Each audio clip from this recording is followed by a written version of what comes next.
Hello guys and welcome back है तुम्हारे favourite channel एनिमेडी पे। तो जैसा कि हमने हमारे पिछले पार्ट में देखा था कि कैसे आस्था गॉश गॉर्डन और ग्रे गॉर्डन की फैमिली के पास जाता है डीमन के कर्सेस के बारे में और रिसर्च करने के लिए, जहाँ पे इन्हें पता चलता है कि हार्ट किंगडम में किसी के ऊपर एक बहुत ही खतरनाक डीमन मैगी क्यूला का कर्स है। वही डीमन जिसने नोएल की मम्मी को भी अपने कर्स से मारा था। और मैगी क्यूला का कर्स जिसके ऊपर था वो कोई और नहीं बल्कि खुद हार्ट किंगडम की क्वीन लोरो पेचिका थी, जो उस कर्स की वजह से 1 साल के अंदर खत्म हो जाएगी अगर जल्द ही मैगी क्यूला को नहीं मारा गया। एंड असल में डीमन मैगी क्यूला की पावर्स को यूज कर स्पेड किंगडम वाले पूरी दुनिया पर कब्जा करना चाहते हैं, जिस वजह से स्पेड किंगडम ने अभी डायमंड किंगडम पर अटैक किया होता है, जिसपे ये थोड़े महीनों में कब्जा कर लेंगे। और इसीलिए मैगी क्यूला ने हार्ट किंगडम की क्वीन के ऊपर अपना कर्स डाला होता है, जिससे 1 साल के अंदर लोरो पेचिका मारी जाएगी और फिर स्पेड किंगडम वाले आसानी से हार्ट किंगडम पर भी कब्जा कर लेंगे, जिसके बाद स्पेड किंगडम का आखिरी निशाना होगा हमारा क्लोवर किंगडम। एंड इसीलिए लोरो पेचिका विज़र्ड किंग से रिक्वेस्ट करती है हार्ट किंगडम के साथ मिलकर स्पेड किंगडम को रोकने के लिए, जिससे ऑब्वियसली विज़र्ड किंग मना नहीं कर सकते थे। लोरो पेचिका क्लोवर किंगडम के सारे मैजिक नाइट्स को 6 महीनों का टाइम देती है हद से ज्यादा स्ट्रॉन्ग होकर स्टेज 1 से ऊपर होने के लिए। और 6 महीनों बाद जो भी क्लोवर किंगडम के मैजिक नाइट स्टेज 1 या उससे ऊपर होंगे वो लड़ेंगे हार्ट किंगडम के साथ मिलकर स्पेड किंगडम और कुछ जागरेट से भी ज्यादा खतरनाक डीमन से, जिनमें से एक होगी मैगी क्यूला। फिर आज हम देखते हैं आस्था भाई किसी तरह नोएल से लिफ्ट लेकर हाजे विलेज जा रहे होते हैं एंड तभी यूनो इनके बगल से निकल जाता है एंड आस्था यूनो को देखकर भागने लगता है इसके पीछे। ओए यूनो, तुम भी हाजे विलेज जा रहे हो क्या? हाँ, दिखता नहीं क्या? ठीक है फिर आओ रेस लगाते हैं। एंड ऑब्वियसली भाई आस्था तो दौड़ रहा होता है और यूनो उड़ रहा होता है, तो इसलिए यूनो आसानी से आस्था को रेस में हरा देता है। एंड फादर जब इन दोनों को देखते हैं तो बहुत ज्यादा इमोशनल हो जाते हैं और फिर आस्था से कहते हैं, आस्था मैंने न्यूज़पेपर पे देखा था कि मैजिक कोड वाले कह रहे थे कि तुमने अपनी डेविल पावर से वो सारी तबाही मचाई थी। नहीं फादर, अब तुम्हें कुछ सफाई देने की जरूरत नहीं है आस्था, हमारा पूरा हाजे विलेज जानता है कि तुमने हम सबको बचाया था। लेकिन हाँ, क्योंकि तुम्हारी फोटो पेपर में निकली थी इसलिए मैंने इसे फ्रेम करवा दिया। ये मुझे थोड़ा सा सही नहीं लग रहा। फिर यूनो फादर से पूछता है कि बाकी सारे लोग कहाँ हैं, जिसपे फादर इन दोनों को बहुत खुशी से बताते हैं कि उस पैसे की मदद से जो आस्था यूनो इनको भेजते हैं उससे इन लोगों ने हाजे विलेज में पहला मैजिक स्कूल खोल दिया है, जिसमें सिस्टर लिली और कुछ और लोग टीचर की तरह पढ़ा रहे होते हैं और सारे के सारे आस्था के भाई बहन उसमें पढ़ रहे होते हैं। पूरे के पूरे हाजे विलेज के लोग आस्था और यूनो को देखकर बहुत खुश होते हैं एंड ये दोनों भाई फुल सेलिब्रिटी बन गए होते हैं हाजे विलेज के। लेकिन इन दोनों को जो देखकर सबसे ज्यादा खुश होती है वो होती है सिस्टर लिली। और आस्था भाई हमेशा की तरह कहाँ सुधरने वाला था। सिस्टर लिली प्लीज मुझसे शादी कर लीजिए। ओह सॉरी आस्था, ये बस मुझसे अपने आप हो जाता है। एंड तभी नोएल भी आकर आस्था के ऊपर क्रैश कर जाती है। वो तुम मेरे सामने आ गए इसीलिए मैं ठुक गई, समझे ना? एंड तभी नेरो भी वहाँ पर आ जाती है एंड क्योंकि सारे बच्चों के लिए आस्था और यूनो एक इंस्पिरेशन की तरह होते हैं, इसलिए सिस्टर लिली इन दोनों से रिक्वेस्ट करती है सारे बच्चों को कुछ न कुछ पढ़ाने के लिए। तो इसीलिए इन सारे बच्चों को यूनो तो थोड़ा बहुत ठीक से पढ़ाता है, वहीं आस्था सारे बच्चों को फुल एक्सरसाइज कराने लग जाता है, क्योंकि हमारे आस्था भाई को सिर्फ यही तो आता है। फिर इन्हें ये दोनों भी मिलते हैं जिन्होंने एपिसोड 1 में यूनो के ऊपर अटैक किया था जब इसको इसकी 4 लीफ ग्रिमवॉर मिली थी। एंड ये दोनों भी भाई आस्था यूनो के फुल फैन हो गए होते हैं और स्कूल में एज अ टीचर पढ़ा रहे होते हैं। एंड फिर ये सारे लोग जब घर वापस जा रहे होते हैं तो इन्हें रास्ते में मैक्स मिलता है एंड ये भी आस्था की तरह सीक्रेटली अब फुल ट्रेनिंग करने लग गया होता है, क्योंकि ये भी आस्था की तरह एक मैजिक नाइट बनना चाहता है। उसके बाद ये सारे लोग चर्च आ जाते हैं और डिनर की तैयारी करने लगते हैं। वहीं आस्था यूनो उसी जगह पर होते हैं जहाँ पर आस्था ने यूनो की ग्रिम वॉर को स्नेक से बचाया था। एंड तभी आस्था यूनो से कहता है, ओ यूनो सब कुछ कितना बदल गया है ना यार, कोई भी कभी ये सोचता भी नहीं था कि वो मैजिक नाइट बन सकते हैं, लेकिन अब यहाँ पे एक स्कूल बन गया है और कितने सारे बच्चे हम दोनों की तरह एक मैजिक नाइट बनना चाहते हैं। हाँ तुमने सही कहा आस्था, हम दोनों के साथ हमारा विलेज भी हर दिन और ज्यादा बेहतर होता जा रहा है और इसीलिए अब हमें और ज्यादा मेहनत करनी होगी ताकि हम हमारे विलेज और हमारे क्लोवर किंगडम को स्पेड किंगडम और उन डीमंस के खतरे से बचा सकें। बिल्कुल सही कहा तुमने यूनो, हम हमारे क्लोवर किंगडम को कुछ नहीं होने दे सकते, क्योंकि मुझे क्लोवर किंगडम का अगला विज़र्ड किंग भी तो बनना है। वो तो मैं बनूंगा। एंड फिर ये दोनों फिर से वही अपना आइकॉनिक पोज मारते हैं जो इन लोगों ने एपिसोड 1 में मारा था। फिर अगले दिन हम देखते हैं ब्लैक बुल्स वाले अपने बेस पे हमेशा की तरह मस्ती कर रहे होते हैं, लेकिन तभी कोई आता है जो इतनी तेज इनका दरवाजा ठोकने लगता है कि पूरा कैसल हिलने लगता है। और तुम लोगों ने शायद गेस कर लिया होगा कि वो कोई और नहीं बल्कि क्रिम्सन लायन स्क्वाड की प्रीवियस कैप्टन वर्मिलियन होती है, जो इन सबको पकड़कर अपने साथ फिर से इस वोल्केनो ट्रेनिंग कैंप पर ले आती है, जिसको देखते ही आस्था के अलावा सबकी हालत खराब हो जाती है, क्योंकि आस्था तो एक बार पहले इस ट्रेनिंग में पास हो चुका है। एंड तभी लियो भी वहाँ पर आ जाता है।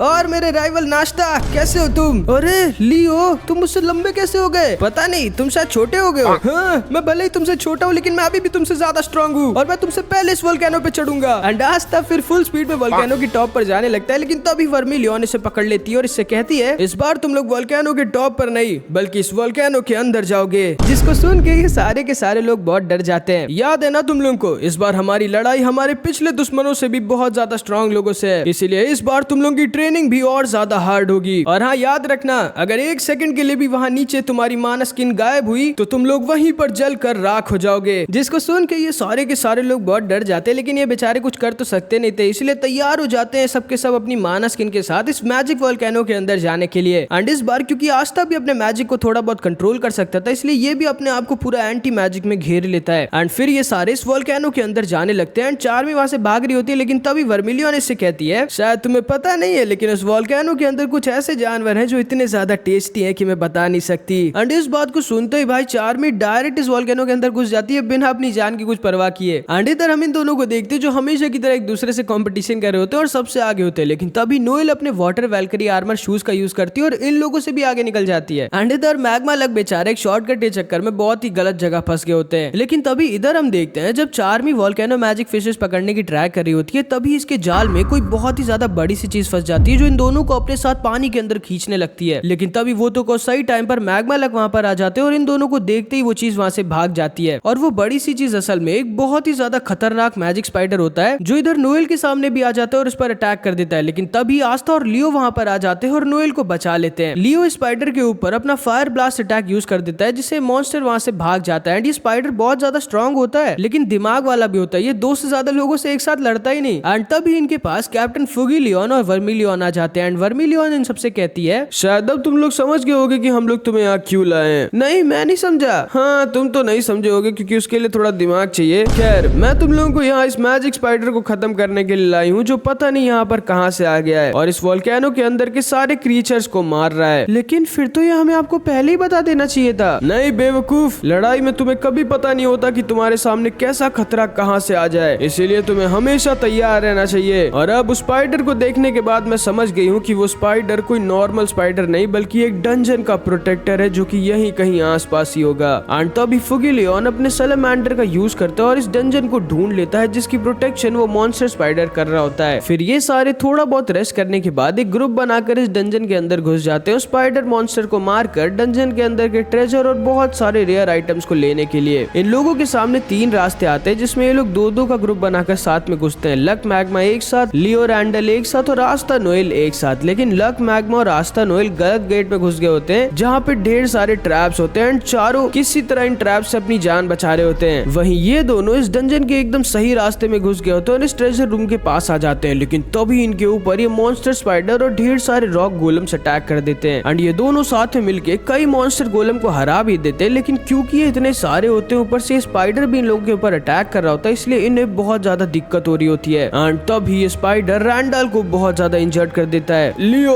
भाग जाओ यहाँ से जल्दी वरना तुम भी मारे जाओगे। लेकिन लियो जानता था कि वो यहाँ से भाग नहीं सकता था एंड इसीलिए रैंडल से कहता है नहीं मैं यहाँ से भाग नहीं सकता रैंडल, क्योंकि मैं मरना पसंद करूंगा लेकिन अपने राइवल के सामने वीक दिखना नहीं। एंड जैसा कि तुम्हें पता होगा कि लियो एक रॉयल था जो बहुत ज्यादा हार्ड ट्रेनिंग करता था और इतनी ज्यादा खतरनाक सिचुएशन में था, इसीलिए इसकी अपने आप नोएल की तरह एक नई strong spell lions rage unlock हो जाती है जो कि बहुत ही ज्यादा स्ट्रॉन्ग होती है, जिसका यूज करके ये एक ही बार में इन सारे गोलम्स और स्पाइडर को खत्म कर देता है और साथ ही साथ उस मैजिक आइटम को भी खत्म कर देता है जो लोग यहाँ लेने आए थे। एंड इसके उस अटैक को देख के आस्था और नोएल भी एकदम शॉक्ड रह जाते हैं। हालांकि इन लोगों को वो सारा ट्रेजर मिल जाता है लेकिन वो मैजिक आइटम नहीं मिल पाता क्योंकि लियो के अटैक की वजह से वो पूरा डिस्ट्रॉय हो गया था। उसके बाद ये सारे लोग बाहर आ जाते हैं।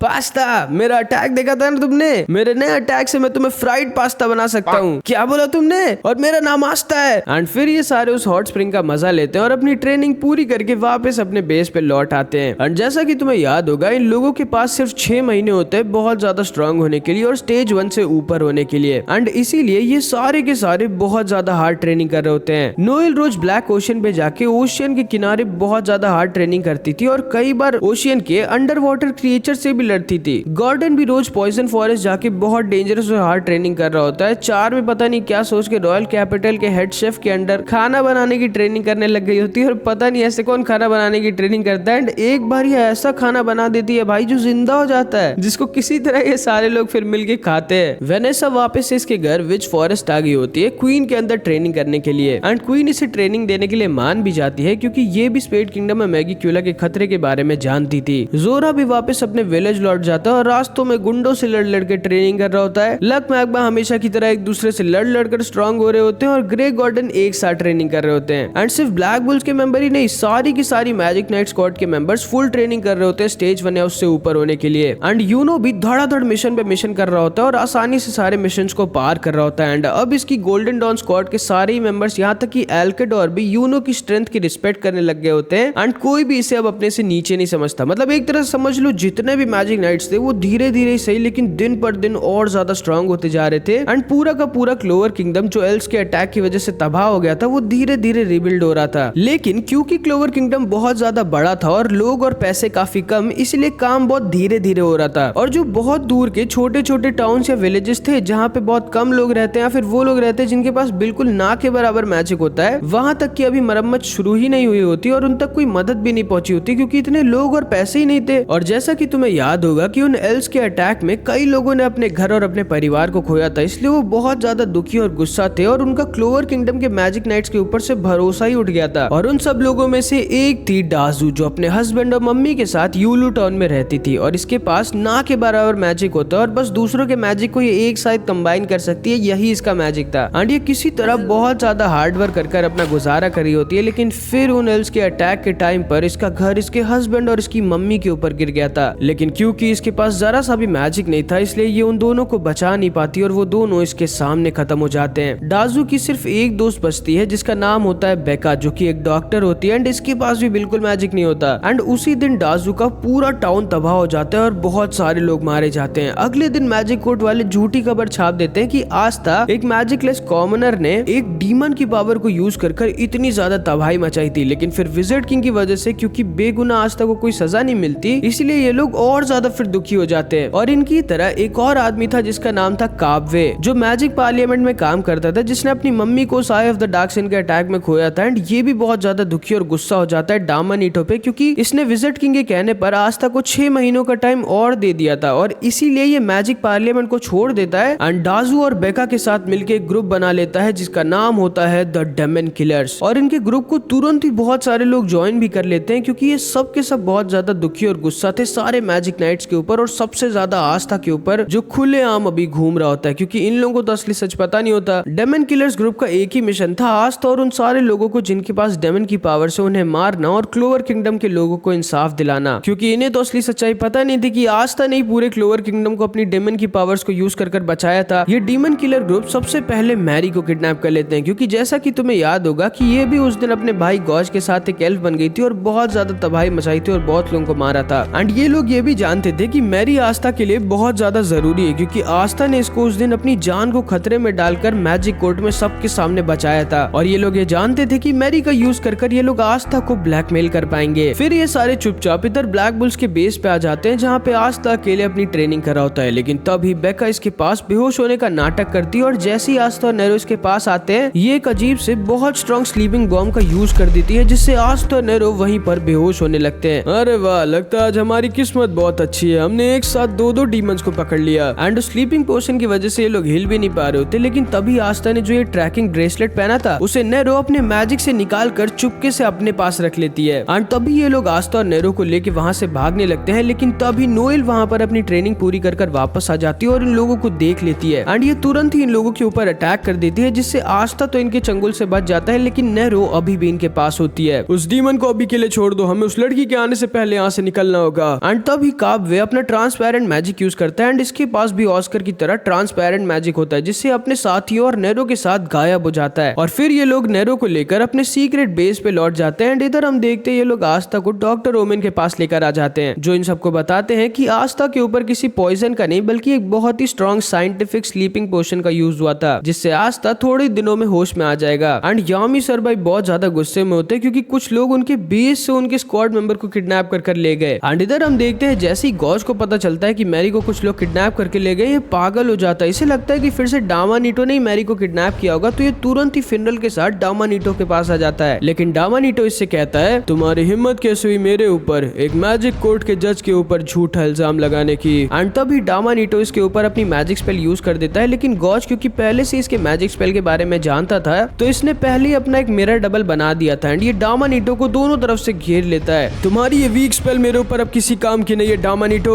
ओह, तो तुम मुझे हल्के में ले रहे हो, हाँ? एंड तभी डामानीटो अपनी एक दूसरी मैजिक स्पेल मैजिक प्रेशर का यूज कर देता है, जिसकी वजह से ये लोग हिल भी नहीं पा रहे होते। एंड गॉड समझ जाता है कि डामानीटो भी बहुत स्ट्रांग है, अरेस्ट कर लो इन दोनों को। लेकिन तभी वहाँ पर यामी सर और मार्क्स भी आ जाते हैं, क्योंकि इन्हें भी लगा था कि डामानीटो ने ही आस्था और नेरू को किडनैप करवाने का ट्राई किया होगा। ओए, तुम लोग यहाँ पर क्यों आए हो? क्योंकि इसने फिर से मेरी मैरी को किडनैप कर लिया यामी सर। एंड इसको सुनकर ये लोग एकदम शॉक्ड रह जाते हैं और समझ जाते हैं कि डेमन किलर्स ने मैरी तक को किडनैप कर लिया। मैं पहले ही बोल चुका हूँ कि मैंने किसी को किडनैप नहीं करवाया। मार्क्स, मेरी मेमोरीज को तुम चेक कर सकते हो। एंड फिर मार्क्स अपने मैजिक से डामानीटो की मेमोरीज को चेक करता है और उन सबको पता चल जाता है कि सच में नेरो और मैरी को किडनैप के पीछे इसका हाथ नहीं था। लेकिन तभी नोजेल वहाँ पर आ जाता है और जो ब्रेसलेट नेरो ने आस्था से लिया था उसको ट्रैक कर इन सबको पता चल जाता है कि नेरो और मैरी यूलू टाउन में ही कहीं पर है। एंड ये सारे तुरंत यूलू टाउन की तरफ निकल जाते हैं। लेकिन तभी ये डेमन किलर्स को वो ब्रेसलेट मिल जाता है जो नेरो ने अपने पास छुपा कर रखा था। एंड ये एक मैजिक आइटम का यूज कर देते हैं, जिससे अब ये लोग मैरी और नेरो की एग्जैक्ट लोकेशन को पता नहीं कर पाते। इन्हें बस इतना ही पता होता है कि वो दोनों यूलू टाउन में कहीं पर हैं। ये सारे यूलू टाउन में आ जाते हैं, जो कि पूरा का पूरा तबाह हो चुका था और हर तरफ बहुत ज्यादा लोग परेशान और दुखी थे। और क्योंकि इन सबको मैजिक नाइट से ही नफरत हो गई थी, इसलिए लोग इन लोगों की कोई मदद नहीं कर रहे थे। क्योंकि ना तो मैजिक नाइट्स उस दिन आए थे जब एल्व्स ने इनके ऊपर अटैक किया था, और ना ही अभी तक इन लोगों ने इनके पास कुछ मदद भेजी। एंड फिर इधर हम यामी सर और फिनरल को देखते हैं, जिसके सामने डाजू आ जाती है। एंड डाजू इन दोनों को देखकर एकदम शॉक्ड रह जाती है। एंड तभी फिनरल इससे पूछता है, हेलो मिस, आपने कहीं इस लड़की को देखा है क्या? जिसको देखकर डाजू एकदम शॉक्ड रह जाती है, लेकिन ये भी बहुत ज्यादा दिमाग वाली और हिम्मत वाली होती है। एंड ये इन दोनों से कहती है, तो आप लोग यहाँ पर हमारी मदद कर रहे नहीं बल्कि इस लड़की को ढूंढने आए? हाँ। आप लोग उस दिन क्यों नहीं आए थे जब मेरी मम्मी और मेरे हस्बैंड मेरे सामने मारे गए थे? हमें माफ करिएगा,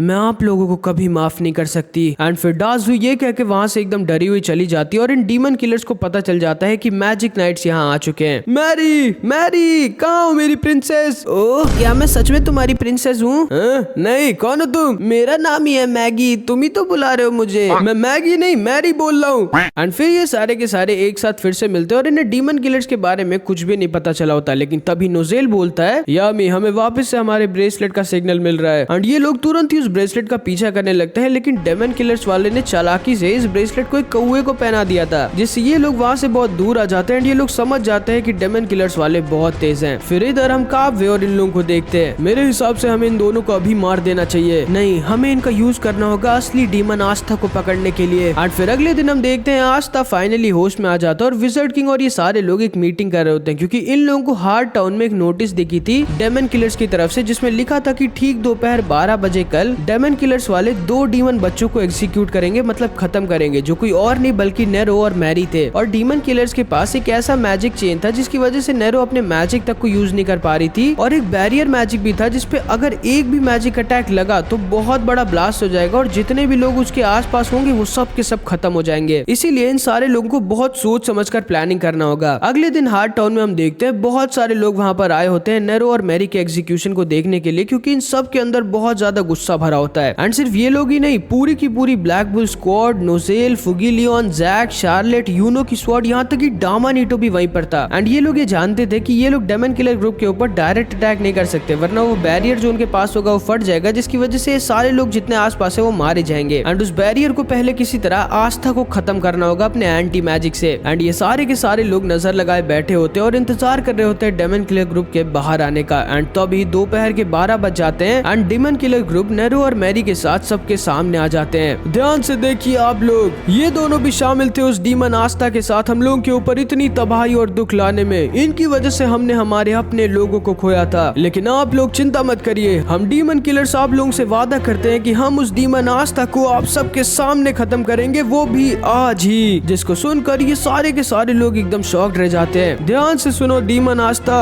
हमें पता है कि तुम यहीं पर हो और तुम इंतजार कर रहे हो सही मौके का, ताकि तुम हमारे पास के बैरियर को अपने एंटी मैजिक से खत्म कर सको और अपने साथियों को बचा सको। लेकिन अगर हम उससे पहले ही तुम्हारे साथियों को मार दे तो। एंड तभी ये लोग नेरो और मैरी के ऊपर अपनी तलवार तान देते हैं। अगर 3 की गिनती से पहले तुम हमारे सामने नहीं आए आस्था, तो तुम्हारे दोनों साथी मारे जाएंगे। एंड इसको सुनते ही मजबूरन हमारे आस्था भाई को इनके सामने आना पड़ता है। एंड ये सारे के सारे लोग आस्था को पत्थर से मारने लगते हैं और बहुत ही बुरा भला बोलने लगते हैं। मैं आ गया हूँ तुम लोगों के सामने, अब नेरो मैरी से दूर हटो, ठीक है। एंड जैसे ये लोग मैरी और नेरो से दूर हटते हैं, ये देखते हैं असली आस्था भाई ठीक इनके ऊपर होते हैं एंड अपने एंटी मैजिक स्वॉर्ड से इनके बैरियर को खत्म कर देते हैं एंड ये सारे के सारे एकदम शॉक रह जाते हैं एंड ये सारे लोग तुरंत ही इनके सामने आ जाते हैं और इन पर अटैक कर देते हैं। Dark magic, dark slash. And ये आस्था जो इनके सामने आया होता है वो असल में ग्रे थी, लेकिन तभी जितने भी लोग वहाँ पर थे आसपास वो सारे लोगों की मदद करने लगते हैं वहाँ से भागने में एंड ये लोग दोबारा से काव्य के ट्रांसपेरेंट मैजिक का यूज कर वहाँ से भागने लगते हैं एंड हर तरफ स्लीपिंग पाउडर ब्लास्ट कर देते हैं जिससे ये लोग यहीं पर फंस जाते हैं। लेकिन आस्था अपनी की का यूज कर इन लोगों के सामने आ जाता है। बहुत अच्छे, सही टाइम पर आए तुम। अब चुपचाप अपनी ग्रिम वॉर हमें दे दो वरना तुम्हारे दोनों दोस्त मारे जाएंगे।